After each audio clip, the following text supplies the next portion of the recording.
الحمد لله والصلاة والسلام على رسول الله. اما بعد، برادر سوال نمودند که ما در یک خانه چندین برادر زندگی میکنیم.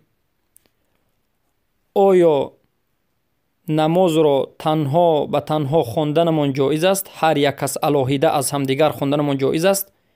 یا که جماعت کردن افضل است و بهتر است یا که ضرور است؟ بارک الله فیکم. البته در این مسئله بسیاری از انسان‌ها کمبودی دارند، از سبب اینکه از احادیث‌های رسول اکرم صلی الله علیه و سلم و از اقوال صحابه و علما بی‌خبرند، نمازهای خود را علاهیده می‌خوانند. این جایز نیست. حتی بعضی ها میگویند جماعت فقط در مسجد است، اما در غیر مسجد در خانه علاهیده خوانید هم می شود، که البته این سخنها همه اش نادرست است.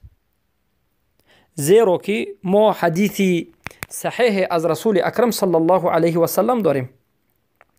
از ابی بن کعب رضی الله عنه روایت می شود که قال رسول الله صلی الله علیه و سلم: صلاة الرجل مع الرجل ازكى من صلاته وحده وصلاة الرجل مع الرجلين ازكى من صلاته مع الرجل وما كانوا اكثر فهو احب الى الله عز وجل.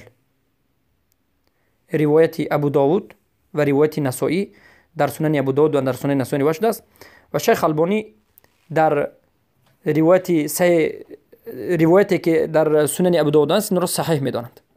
معنای حدیث این است که رسول اکرم صلی الله علیه و آله میگن نماز یک مرد با همراهی یک مرد بهتر است و خوبتر است از نمازی که تنها میخواند. نماز یک مرد با دو مرد با همراهی دو مرد بهتر است و خوبتر است از نمازش با یک مرد. و چی قدری که انسان زیاد باشد، جماعت زیاد باشد، همان قدر این عبادت دوست داشته تر در نزد الله میگردد. پس بارک الله فیکم. این دلالت میکند که مطلقاً در جای نباشد انسان باید جماعت خواند. چندین برادر در یک جا زندگی میکنند، باید جماعت خوانند و این سنت است و سنت قولی پیامبر صلی الله علیه و سلم است که پیامبر صلی الله علیه و سلم آشکار گفته: صلاة الرجل مع الرجل ازكى من صلاة وحده و صلاة الرجل مع الرجلين ازكى من صلاة مع الرجل كلما كثر وما كانوا اكثر او كلما كثر فهو احب الى الله عز وجل. و حدیث دوم که بازار و طبرانی روایت میکنند که رسول اکرم صلی الله علیه و سلم میگویند: صلاة الرجلين يؤم احدهما صاحب ازكى عند الله من صلاة 8 تترا و صلاة 4 يؤمهم احدهم ازكى عند الله من صلاة 100 تترا. شیخ البانی این رو هم حسن مینامند. حدیث یعنی حدیثی که حجت گرفته می شود. رسول اکرم صلی الله علیه و آله میگن نماز دو مرد که یکی اشون امام می شود و دومش مقتدی می شود خوب است و بهتر است در نزد الله سبحانه و تعالی از 8 نمازی که جداگانه خوانده می شود. یعنی یک انسان یک نماز رو به جماعت خواند، یعنی 2 نفر خوانند و علاهیده 8 نماز خوانند. این نمازی که 2 نفر خوندند از 8 نماز علاهیده و متفرقه و جدا خوانده بهتر است. و میگن نماز 4 نفری که یکیشون امام می شود و 3 نفر اقتدا می کنند بهتر است و خوبتر است در نزد الله از نمازی که جدا خوانده می شود از 100 نماز. پس البته این حدیث ها دلالت می کند که در یک خانه وقتی که برادران زندگی می کنند باید نماز را جماعت خوانند و یکی از اونها امام شود. امام کی باشد؟ کسی که تلفظش در قرآن خوب است و قرآن را زیاد از یاد کرده است. سنت در امامت این است که کسی که اعلم بالقرآن است، یعنی داناتر از دیگرها دیده به قرآن به تلاوت است. البته موحد باشد. اول شرط موحد بودن، مسلمان بودن است.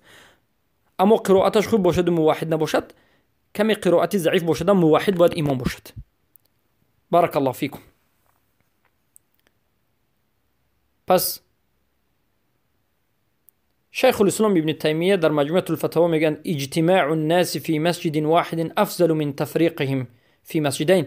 حتی جمع شدن انسان ها به یک مسجد این بهتر و خوبتر است نسبت به 2 مسجد جدا شدنشان، چرا که چقدری که جمع مسلمان ها در نماز زیاد باشد همون قدر افضل است و بهتر است.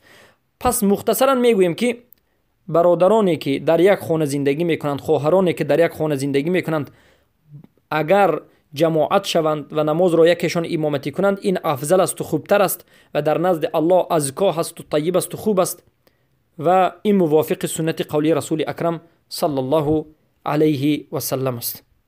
بارک الله فیکم. السلام علیکم و رحمت الله